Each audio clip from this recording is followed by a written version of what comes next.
November 1942. Guadalcanal. 2:47 a.m. The jungle breathes in darkness. Water drips from broad leaves onto Private First Class Jim Crow's helmet. His fingers grip the wooden pump of his Winchester Model 1897. 5 shells loaded. 1 in the chamber. The safety is off. 30 yards ahead, Japanese infantry creep through the undergrowth. They move like shadows between the trees. Their Type 38 rifles stretch forward with fixed bayonets. Standard night infiltration tactics. Get close. Attack with steel. Crow's breathing slows. His squad mate touches his shoulder. The signal passes down the line. Wait. Let them come closer. 20 yards. 15. 10. The first muzzle flash erupts. Not the crack of a rifle. The boom of a 12-gauge. 9.33 caliber pellets tear through vegetation and flesh. The second pump action cycles. Another blast. The jungle erupts in screams. By dawn, 17 Japanese bodies lay scattered across the perimeter. The Americans count 3 wounded. The shotgun has announced its presence in the Pacific War. The Pacific Theater of 1942 presented combat conditions unlike anything seen in North Africa or Europe. Islands covered in dense jungle. Visibility often limited to mere feet. Temperature soaring above 100 degrees Fahrenheit. Humidity that rusted weapons within days. Disease killing more men than bullets. Japanese military doctrine had evolved specifically for these conditions. The Imperial Japanese Army emphasized spiritual strength over firepower. Their training manuals stated that 1 Japanese soldier possessed the fighting spirit of 10 enemies. This wasn't propaganda. It was operational doctrine. The Bushido Code demanded death before surrender. Japanese infantry trained relentlessly in night operations. They practiced moving silently through vegetation. They memorized the sound of American equipment. They identified unit positions by cigarette smoke and conversation. Their standard tactic involved infiltrating American lines after dark, then attacking with bayonets and swords at close range. Japanese soldiers carried the Type 38 Arisaka rifle. At 50 inches long with bayonet fixed, it functioned more like a spear in jungle combat. They trained to charge through defensive fire. Training films showed soldiers advancing while comrades fell around them. The survivors would reach enemy positions and engage in hand-to-hand combat. American forces initially struggled against these tactics. The M1 Garand rifle, excellent at range, proved unwieldy in dense vegetation. Its 8-round N-block clip made a distinctive ping when ejected. Japanese soldiers learned to attack during reloading. The Thompson submachine gun offered firepower but lacked stopping power against charging enemies. Marines reported Japanese soldiers continuing to advance after taking multiple .45 caliber rounds. The jungle itself became a weapon. Japanese troops dug spider holes covered with vegetation. They tied themselves into trees as snipers. They built underground tunnel systems connecting multiple positions. They emerged from hidden bunkers behind American lines.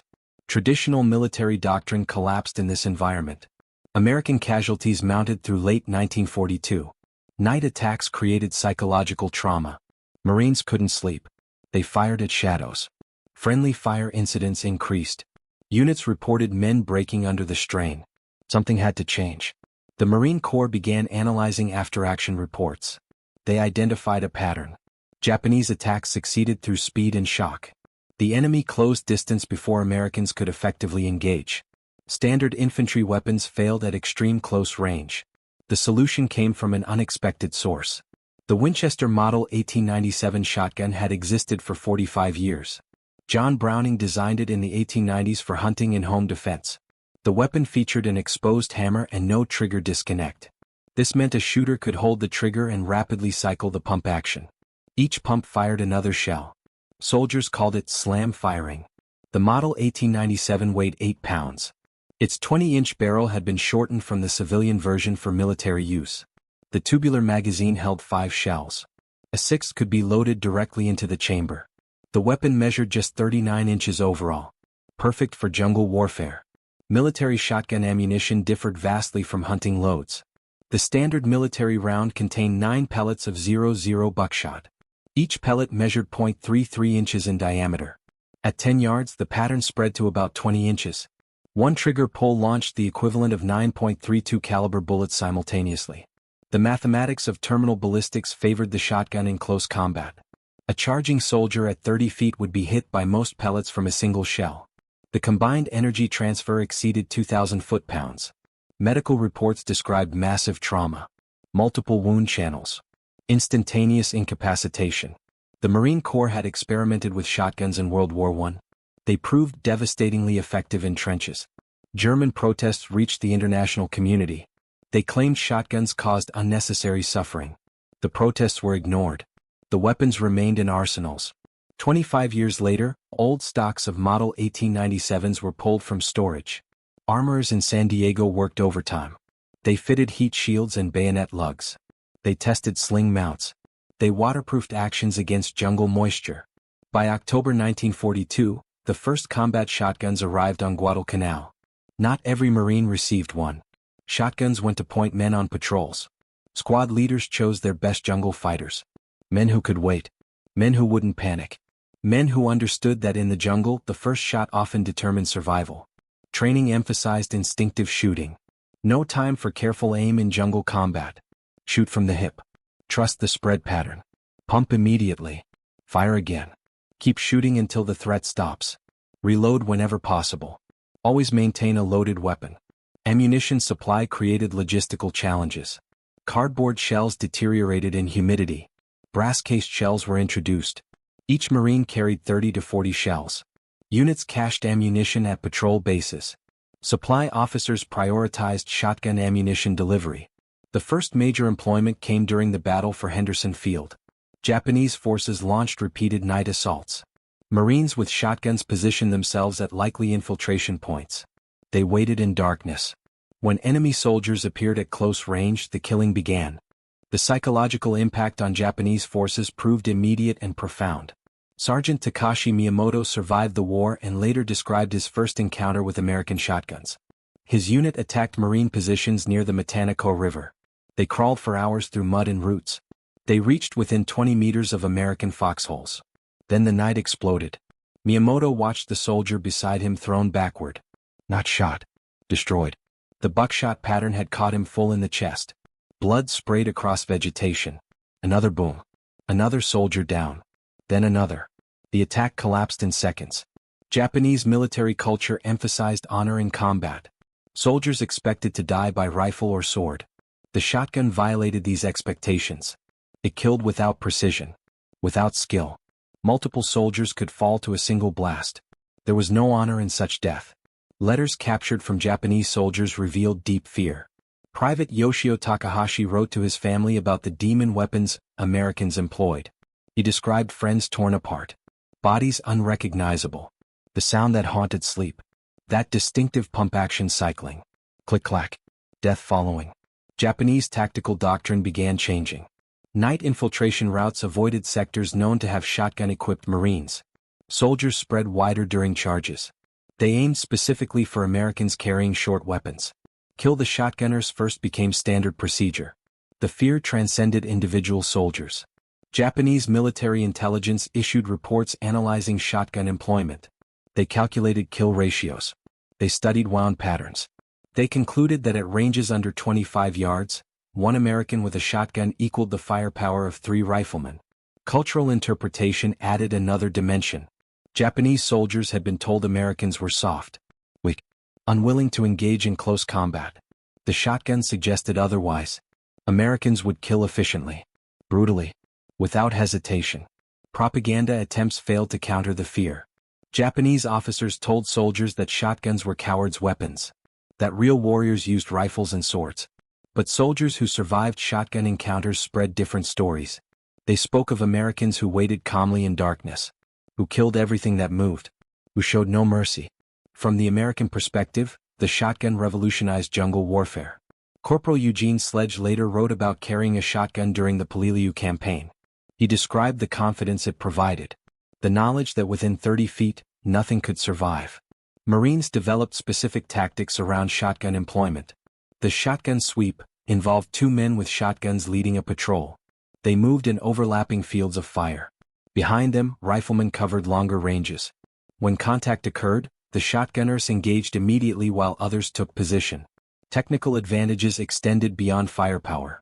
The shotgun's short length allowed easy movement through dense vegetation. Its simple mechanism rarely jammed. Pump actions could be cleared by cycling. No small parts to lose. No complex maintenance required. Ammunition versatility provided tactical options. Buckshot for personnel.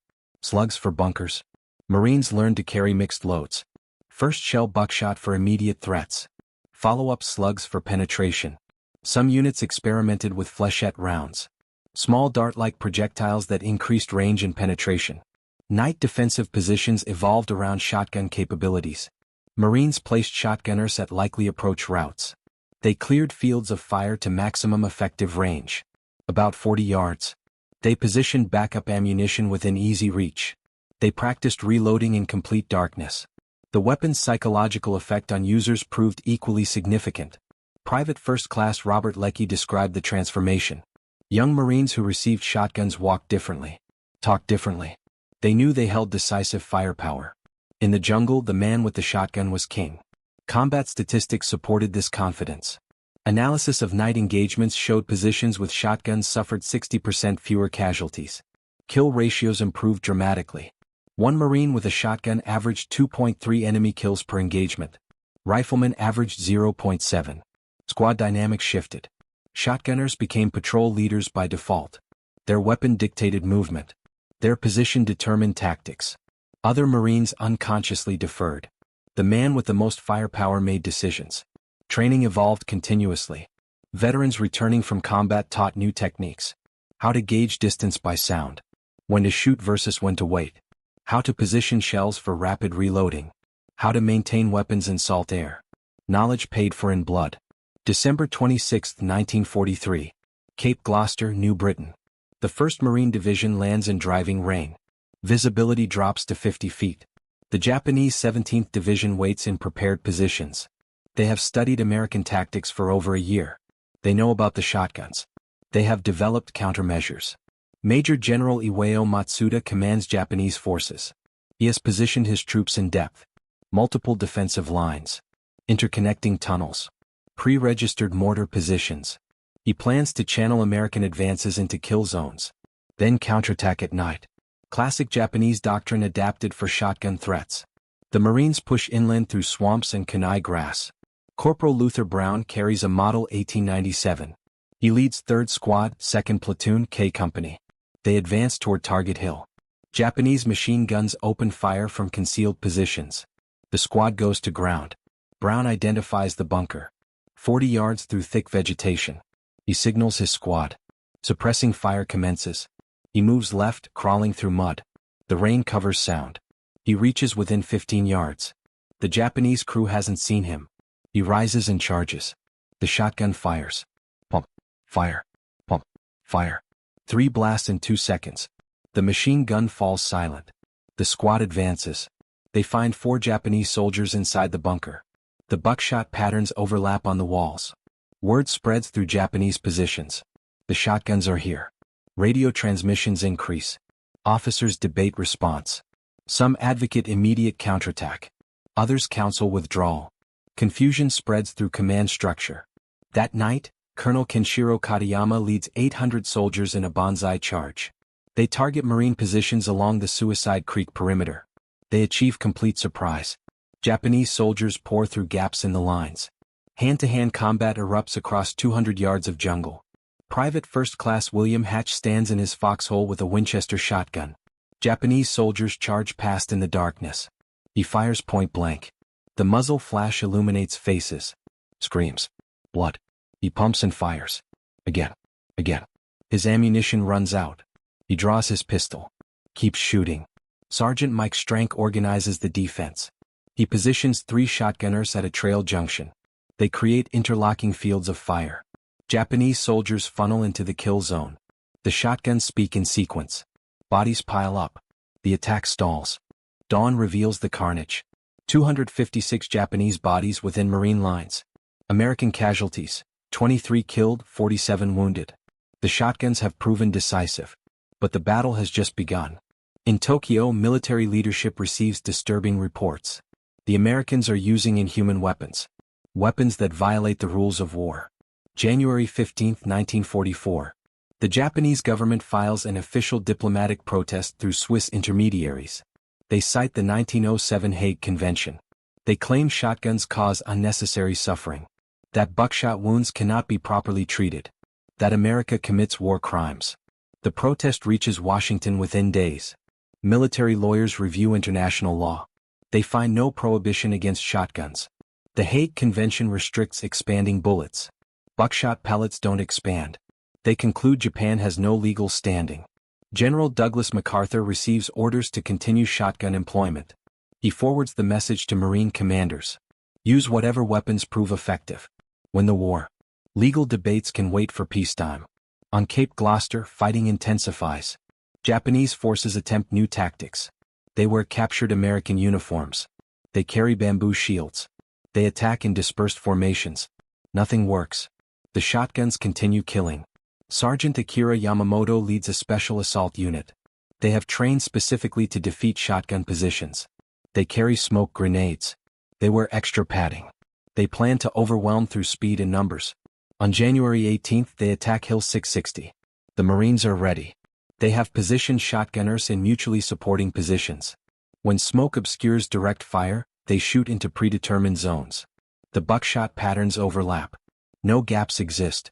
Yamamoto's unit loses 73% casualties in 12 minutes. Japanese morale begins cracking. Soldiers refuse night patrol duties. Officers report increasing desertions. Not from cowardice. From futility. Men see no honor in facing shotguns. No chance for warriors' death. Only mechanical slaughter. Lieutenant Colonel Toshio Abe writes in his journal about the transformation. His battalion once eagerly sought combat. Now they delay attacks. They request artillery support. They avoid close engagement. The shotgun has broken their spiritual advantage. American intelligence intercepts radio communications. Japanese units request permission to withdraw when shotguns are confirmed. Officers debate whether to report shotgun casualties. The weapons have achieved psychological dominance beyond their actual numbers. The Marine Corps takes notice. Production orders increase. Winchester contracts expand. Ithaca Gun Company begins manufacturing military shotguns. Remington adapts hunting models. By March 1944, Marine divisions in the Pacific receive hundreds of additional shotguns. Training programs expand. Camp Pendleton establishes a shotgun combat course. Veterans rotate back to teach. They share lessons learned. Optimal engagement ranges. Ammunition management. Psychological warfare applications. The Japanese protest gains no international support. British forces in Burma request shotguns. Soviet observers study their employment. The weapon designed for hunting birds has become a symbol of American firepower. The close-range battle for the Pacific has turned decisively. By August 1944, the shotgun had fundamentally altered Pacific theater combat dynamics. Marine Corps analysis revealed that units equipped with shotguns suffered 40% fewer casualties during Japanese night attacks. The 1st Marine Division alone credited shotguns with preventing over 300 American deaths during the Cape Gloucester campaign. Japanese tactical doctrine underwent forced revision. The Imperial General Headquarters issued new guidelines in September 1944. Night infiltration tactics were modified. Soldiers received instructions to identify and avoid shotgun-equipped positions. The traditional banzai charge, cornerstone of Japanese infantry doctrine, was officially discouraged when facing units known to possess shotguns. Combat reports from Peleliu demonstrated the transformation. The Japanese 14th Infantry Division employed complex cave systems rather than frontal assaults. They engaged at maximum distance. They avoided night attacks almost entirely. Colonel Kunio Nakagawa specifically cited American shotguns as influencing his defensive strategy. Weapon procurement accelerated. By October 1944, the Marine Corps had acquired 12,000 combat shotguns. The Army began requesting allocations for Philippine operations.